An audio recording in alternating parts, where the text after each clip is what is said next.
When your Vizio Soundbar remote suddenly stops responding, the most common reason is simple: dead or weak batteries. Start by removing the old batteries and replacing them with fresh, high-quality ones. Also, check for any corrosion inside the battery compartment and clean it gently if needed. Even slightly drained batteries can cause intermittent response issues. Next, make sure nothing is blocking the infrared signal between the remote and the soundbar. Vizio remotes rely on a clear line of sight. Move closer to the soundbar and remove any objects that may be covering the IR sensor. If that doesn't fix it, try power cycling both devices. Remove the batteries from the remote, unplug the soundbar from the wall, wait about 60 seconds, then plug it back in and reinstall the batteries.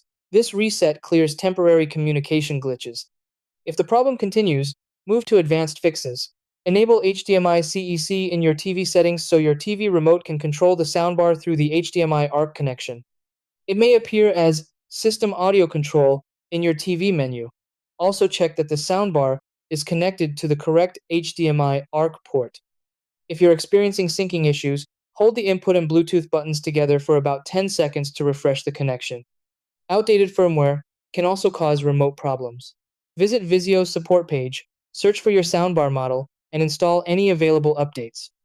If needed, perform a factory reset directly on the soundbar by holding Bluetooth and volume down for 5 seconds, or input and volume down, depending on your model. As a backup option, you can use the Vizio SmartCast app on your phone as a full remote replacement.